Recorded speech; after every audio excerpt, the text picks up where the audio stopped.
si en les taillant, ils repartent pas? Oui, je pense qu'il faut. Voilà, c'est sûr, on va regarder. Oui, il y en a déjà. Ça va pousser, hein? Mon père était agriculteur, planteur de bananes aussi. Et lui se rapprochait déjà un petit peu de tout ce qui était un peu naturel. Mais bon, il était encore loin du bio. Et je ne sais pas qu'est-ce qu'il aurait pensé s'il pouvait me voir aujourd'hui et voir le chemin que j'ai fait dans l'agriculture biologique, je ne sais pas. Regarde, tu vois, on voit les anciennes plantations de concombre. Ouais. Ici, anciennement, on n'aurait jamais pu enfoncer nos doigts dans le sol. La terre a été très dure. Regardez la vie qu'il y a dedans. Et puis, ça sent bon. Hein?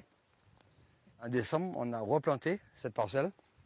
Bien sûr, sans labour, sans rien, on ne touche plus à notre sol. Hein, puisque c'est dans les 2 premiers centimètres ou 3 premiers centimètres que nous avons toute la vie du sol. Et tous les 2 rangs, on a planté du maraîchage. Normalement, la nature ne se détruit pas. Si elle va essayer de détruire, c'est que c'est quelque chose qui n'est pas normal. Soit une monoculture, soit une plante qui a été modifiée. Et c'est pour ça que le conventionnel a toujours besoin d'insecticides, de ceci, de fongicides, pour tuer tous ces insectes qui viennent. Mais ces insectes, quand ils viennent uniquement pour préserver la nature. C'est-à-dire, une monoculture ne doit pas exister.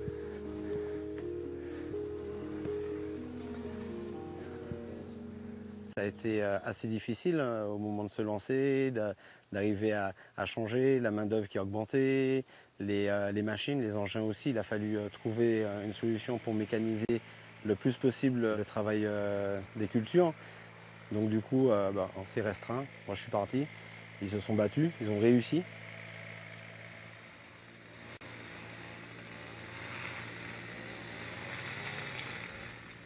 On manquait d'argent, puisqu'on faisait de la recherche tout en faisant de l'agriculture. Et là, vous savez, je suis comme un bulldozer. Hein. Quand je veux aller, je vais. Je n'ai pas le temps de regarder l'équipe si elle est derrière ou pas derrière, ou si elle suit ou elle ne suit pas. Hein. Et là, c'est sûr qu'avec les enfants, ça a été très dur au départ. Sébastien, il a préféré partir. Sinon ça allait éclater à l'intérieur de la famille. Se séparer des agents chimiques est une épreuve douloureuse pour la majorité des planteurs. Un changement trop radical. Les futurs agriculteurs n'ont finalement que 2 perspectives. Quitter la terre ou réellement la reconquérir. Petit à petit, on se séparait de la vision et de la mentalité de mes propres collègues planteurs de bananes. Tous mes copains me disaient, mais attends, on a l'impression que tu n'aimes pas l'argent, que tu n'aimes pas gagner de l'argent, que tu fais tout pour en perdre. Dans un pays où il y a beaucoup de pluie, beaucoup d'humidité, personne n'a voulu me suivre, puisque tous les centres de recherche disaient que c'était quasiment impossible de faire de la banane bio en Martinique.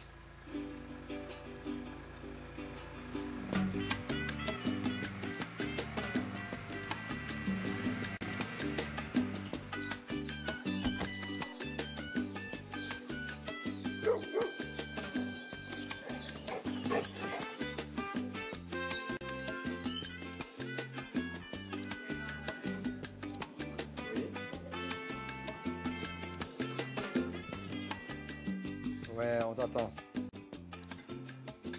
Ok. Non. Pendant une semaine, on va aller travailler dans un élevage de poules. Travailler, mais vraiment travailler tout ce qu'il faut faire, etc. Vraiment apprendre le métier, quoi. Voilà. On va apprendre le métier, voir exactement. Et comme on est avec le patron qui va tout nous montrer, là, c'est top. Ouais. Et ton nouveau métier? Ça se passe bien. Bien organisé, bien arrangé. Petit à petit. Ouais.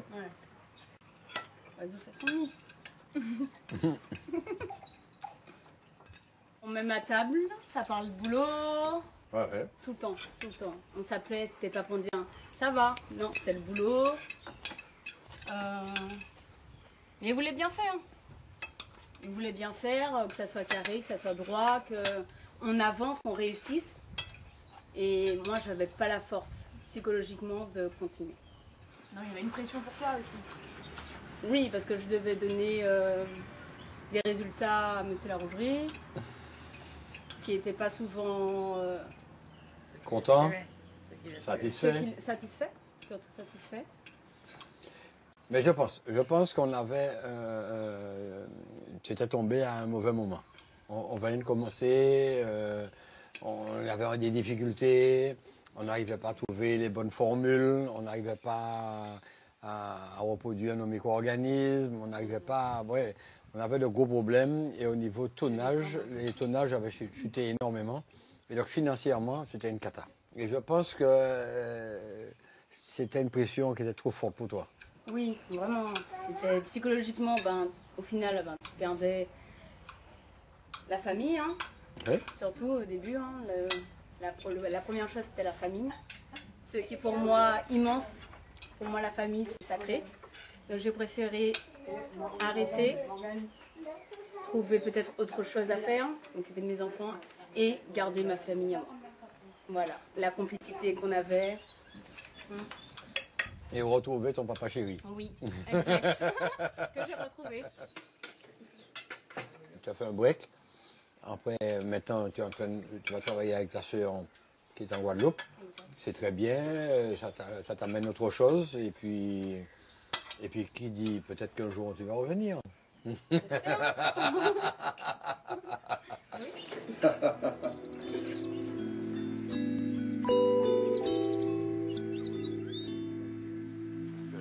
Brian, prends ton sachet.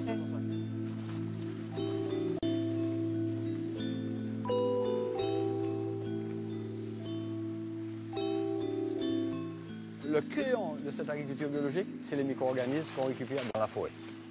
Tout autour de chez nous, nous avons de la forêt. On récupère nos micro-organismes et on les multiplie, c'est-à-dire naturellement, hein, et on réensemence nos sols.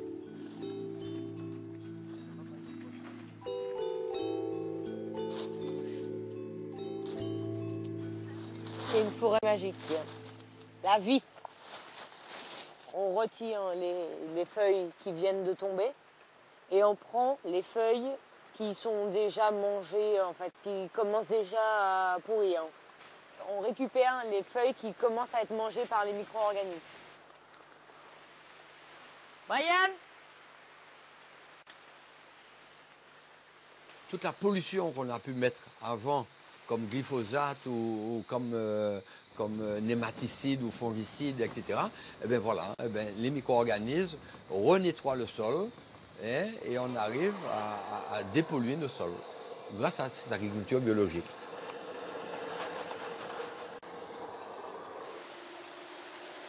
Ça sent exactement ce que vous avez dans la forêt.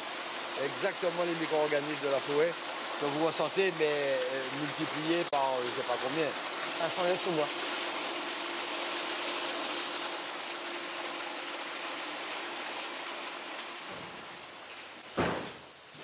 C'est ici que nous travaillons. Il n'y a pas beaucoup de personnes qui étaient intéressées à suivre ce que je faisais. Donc nous avons fait un petit bout de chemin nous seuls. C'est un produit qui dépollue les sols. Le glyphosate, on a beau dire ce qu'on veut, mais pendant une dizaine d'années, il reste dans nos sols. Et savoir si ça ne dure pas plus longtemps que ça. Mais là, avec le Meltir, on arrive en 6 mois à dépolluer les sols.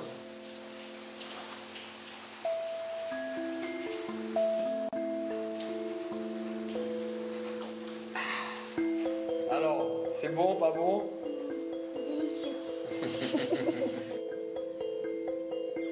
La forêt martiniquaise est devenue l'allié de cette famille. Une manière de garder le contact avec la biodiversité et un formidable espoir pour la Terre, même bien au-delà des Caraïbes.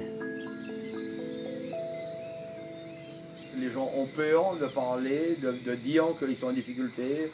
C'est surtout ça, à mon avis, le gros problème de la Martinique. Hein. Mais bon, on est en train de travailler avec eux. À mon avis, on va faire un bon bout de chemin ensemble et ça, je suis confiant.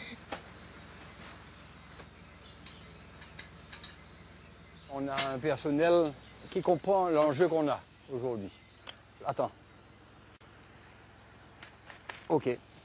Souvent, c'est grâce à leurs observations qu'on arrive à changer et à améliorer cette agriculture.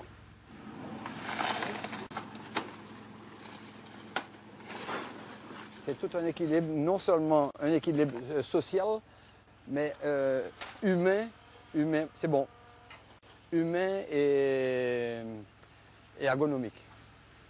Ouais.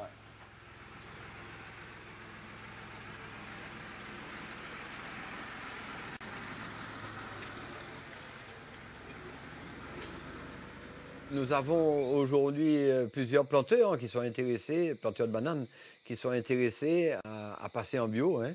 Alors, il y a le bio, on va acheter nos engrais bio, nos produits bio, etc. Bon, ça, je vois pas tellement l'intérêt. C'est un système qui est très dur. Hein. Quand un agriculteur n'arrive pas à payer ses dettes, c'est difficile hein, pour lui. Hein. Et donc, pour moi, cette agriculture biologique, être autonome, produire nos engrais, produire nos produits nous-mêmes, utiliser la nature comme pesticides, comme nématicides, etc. Ben, c'est la nature qui travaille pour moi. C'est la nature qui fait tout ce boulot et aujourd'hui, eh ben, je n'ai quasiment plus ces fournisseurs en face de moi à qui je devais de l'argent.